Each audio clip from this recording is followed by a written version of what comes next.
good day to you, Guyana, and welcome to another edition of Facing the Nation. I am Malika Ramsey. Thank you so very much for joining us. Last week when we met, we dealt with the Protected Areas Commission, and I know that a lot of you appreciated that because we got so much feedback in that persons were not really sure what the Protected Areas Commission was about. So once again, we want to thank persons from the Department of the Environment who would have contributed to sharing information, and they would have even given us some brochures and so on. This week we're going to focus on youth. As you know, youth development is very, very, very important to Guyana. That is not our only focus, but it is important that we focus on the importance of youth and youth development.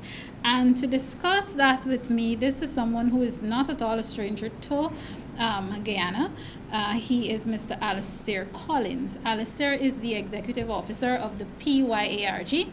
For those of you who are not familiar with it, PYARG is the President's Youth Award, Republic of Guyana. Allister, welcome to Facing the Nation for the first time.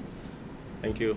All right, and I must say thank you very much for the pink too. Yes. I know part of your jacket has pink in it, and of course, viewers, you know, sometimes we go on a sad note. It's in observance of breast cancer awareness. So, and today is some people are calling it Pinktober, but today is the Friday in which we observe and remember and try to support persons who are either cancer survivors or probably living with the disease that it's really, really, really and truly horrible. So once again, thank you very much for that. Thank you for that. All right. Let's talk about PYARG, which you are here to talk about today. What is PYARG for persons who are not necessarily familiar and who sometimes they forget after they've heard about it for a while? Okay, I will say this. PYARG is one of Guyana's best kept secret, which it shouldn't be. Shouldn't be. It's a voluntary program for young people between the ages of 14 to 24. It has 3 levels: the bronze, the silver, and the gold. You must do a skill area, community service, physical recreation, and then the part that most young people are interested in is the adventurous journey. I think it's one of the best move yet, and I give kudos to His Excellency, which happens to be the patron of the program. And this is something that's very unique to the program, is whomever is the president, it takes that person becomes the patron of the program. It's from the highest office. So right now the sitting president is David Arthur Granger. So he is the patron of the program. And we have now Dr. George Norton, who has responsibility for youth, and thus by extension PYARG, and I think has a great vision for youth and youth development. So I think we're in good hands now. So that's why I said it was the best kept secret. Okay. So now PYARG is there for young people, as I said before, between the ages of 14 to 24, where they have the opportunity to literally explore and be the best that they can be. It's one of the programs where you tend to it's one of the only programs, I should say, where you don't compete with each other. You literally compete with yourself. You actually challenge yourself to be the better you. You said 14 to 24, yes. So you don't necessarily have to start while you're at the age of 14. Actually, yes, that's one of the rules, because we're also bound by international laws and regulations. It's also the Duke of Edinburgh International Award. So once you're certified at any level, your certificate also states that you're part of the Duke of Edinburgh International Award. So this also gives you the ability to go to any country that this program is run that takes the title of Duke of Edinburgh, and you can also be a part of that. So let's say you start in Guyana at the bronze level, you can continue at the silver or the gold level in any other country that carries that brand of the Duke of Edinburgh International Award. Okay, how old is the PYARG? The PYARG this year is 19 years old. That's what I'm saying. For those who do not know of PYARG, it's one of the best kept secret, because every year we would have attracted over 2,000 plus young persons throughout the length and breadth of Guyana. So to hear of young persons between that age range who might not have heard of PYARG, I find that saddening. But we are working assiduously at our level to ensure that each and every Guyanese or young person within that age range get to benefit from seeing and experiencing what that program. It does not take away from anything that you're involved in.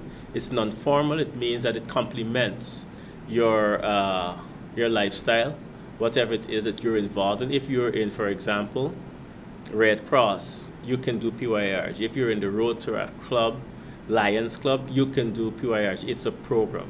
Okay, I wanted to. I'm happy that you talked about the young, and of course we're going to viewers. Allister will also be, for some of you who follow him. Apart from being specifically the executive officer, the PYARG, he is also motivational speaker, and he'll talk about that and in a sense how to keep youths engaged. But I'm happy you talked about it's so accommodating for young people. You also said that it's the best kept secret. We don't necessarily want it to be that way anymore.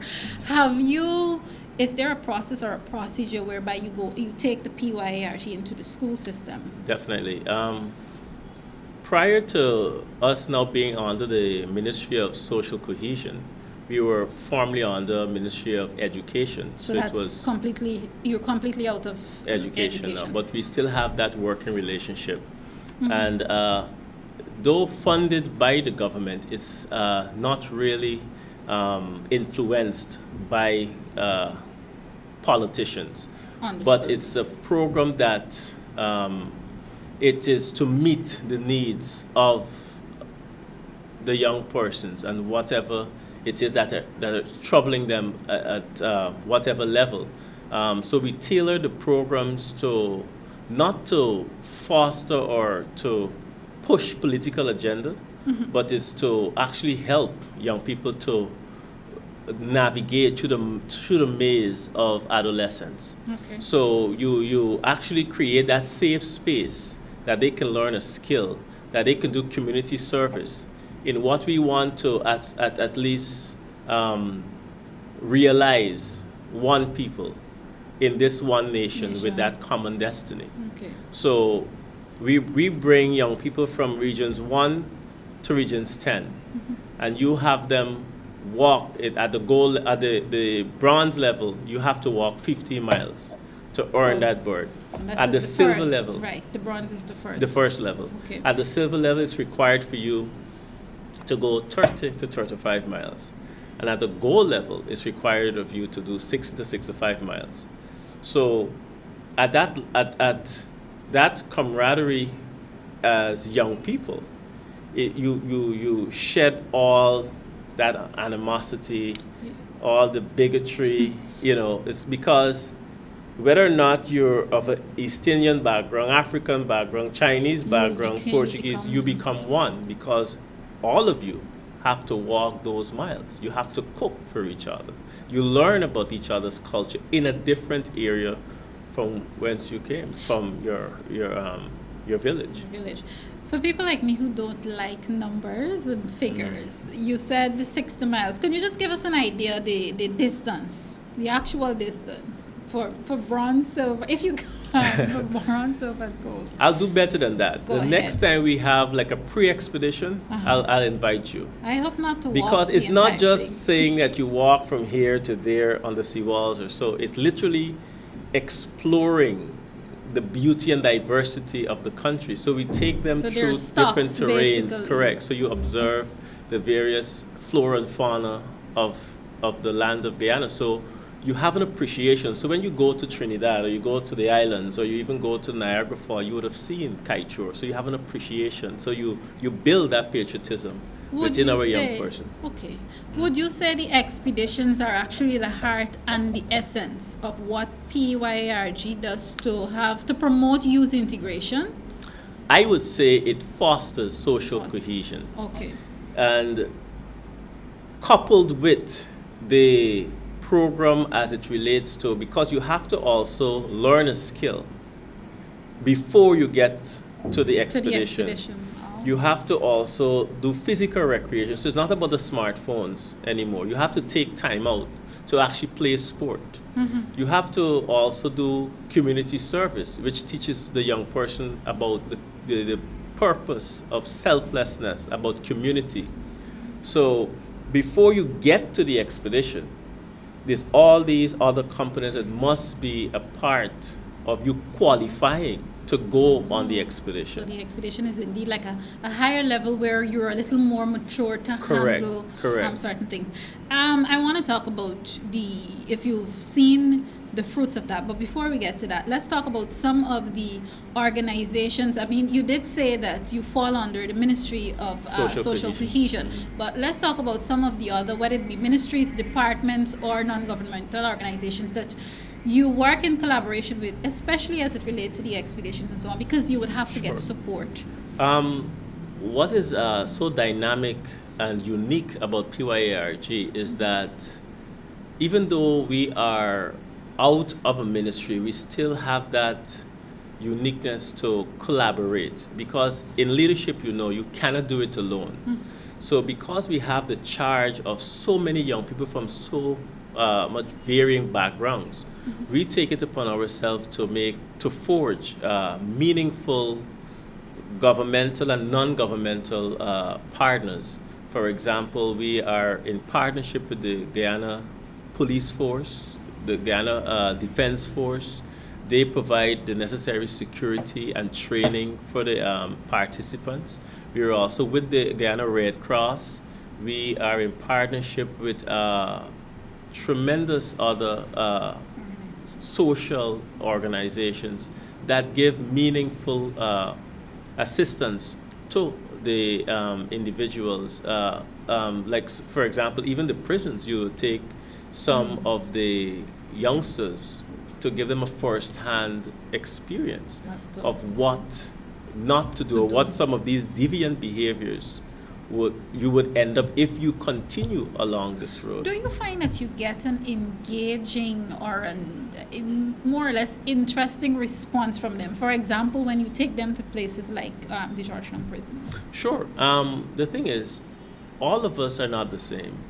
We all come from different backgrounds. Some of us, yes, we're grappling with the single parent run households. Some, even though there's a father in the home, it's not an engaging father. There's so many complexity with what we deemed family or what we deem normal.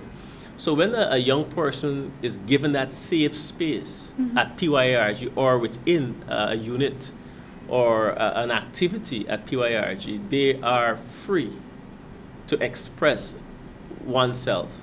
And we do not curtail what is your self-expression.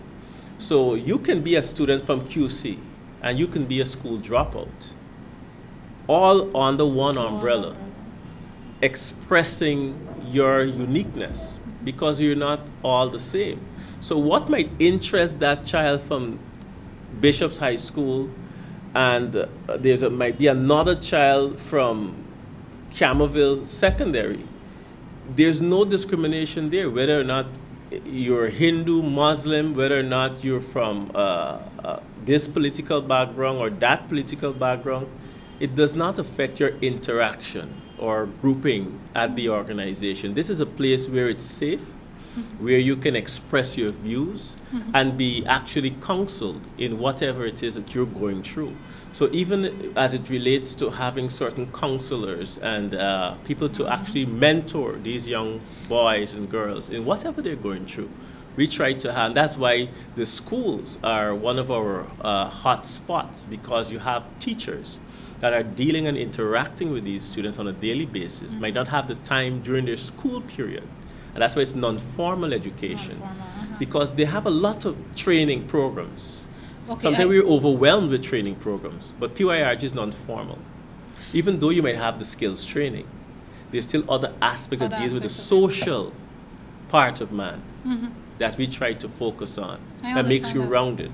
And I'm happy that you talk about the counselors, because I was going to ask if, again, we're talking about the amount of youths that would benefit if there are enough facilitators and trainers and counselors and so on to ensure that they're well put together. Yes, because one of the legacy, I would say, of Minister Nicolette Henry, before she left, before she was appointed Minister fully of Education, is that there are youth officers that are, and of some of them, they are trained social workers that work in close proximity to PYARG. So at the various schools and at the various community levels, they work along with our programming, so that they can help or assist some of these. They don't have to be troubled youths, but they have youth that are crying out for simple... maybe disadvantaged, if that's some might be disadvantaged, but some people just need someone to listen to them.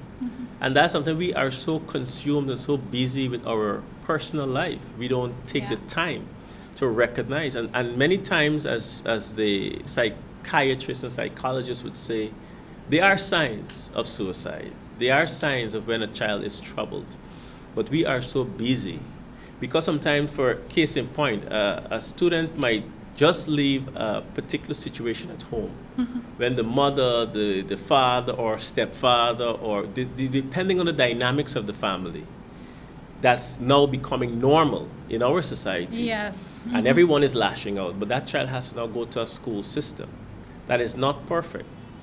And as soon as that child meets at school, it's the same kind of arrogance and same kind of... So that child now would know, and this is an authority figure, rebut or lash out at the teacher. And then what happens now? Punishment. Now sometimes you just have to step back. You're not really fixing the problem when you do Exactly. that. But it takes a lot indeed, and maybe trained personnel to decipher that, because you imagine you as an ordinary, and viewers may using the word ordinary is not to take anything away from our teachers, but you being an ordinary teacher in an ordinary school system, and you're not thinking that far, what you just explained. I am going to lash out indeed by punishing or unfortunately probably hitting the child as a way of discipline, seeing as a way of discipline. So I guess this is where trained personnel comes in. Correct. And that's why sometimes it baffles me when we're training so many social workers. And I don't know, I probably might be stepping out of my, jurisdiction to say. Opinions but are fine. we need to have more social workers, more psychosocial support among our young people, because they are our brightest and our best hope for the future. And if we lose that generation, we really don't have hope. It's a waste of time. When we talk about the oil, it's a waste of time. When we talk about the riches of the gold field, it's a waste of time, because we have literally walking treasure chests, but they're just untapped potential. And that's why the prisons are bursting at the seams. That's why NOC and these other juvenile detentions are bursting at the seams. And when you check and you just take the time, which we as adults are so impoverished to spend time or to pay attention to those social ills of society, we rather spend money quick to fixes, fix. and they're And this not actually fixing. And this is the generation we're in. Quick fix. We rather press a button and go in an elevator. But the Lord in which we serve always do things incrementally. It's all about steps. And sometimes, I am fortunate. Even though I was exposed to a single mother home, I had a mentor by the name of Gavin Robertson. And somebody just took the time to listen to me, you. to talk to me, to guide me. I was exposed to books at an early age, like Miles Monroe, Maximizing Your Potential. Not many young men, not many young girls have that exposure. I just recently returned from New York, and you're in the train, and everyone is bent over on a smart device. And I am happy that you brought that up. Do you find it challenging because from how you have talked about the structure so far, they have to put the gadgets down in order to be properly a part rounded, fully rounded and to be fully a part of PYARG. Do you find it's an aching challenge to get young people to actually put the devices down? I would say this. the Duke of Edinburgh, it is such a chronic ill in society, is that we have something called record books, that you record your journey with the program in a booklet. It's this 2 years ago, I was privileged to meet with His Royal Highness Prince Edward in Canada. And they actually created an app. This program is in impoverished countries, but they are so sure that even in the impoverished countries, most people, 95% of them, have a smartphone. That they can track their progress in the program on an app. They don't need a book. So they are moving away completely. But that's the thing. Isn't that adding to the problem? Yes, but we have to always rise above and create better solutions. So even though with the advent of technology, there's a place for these things.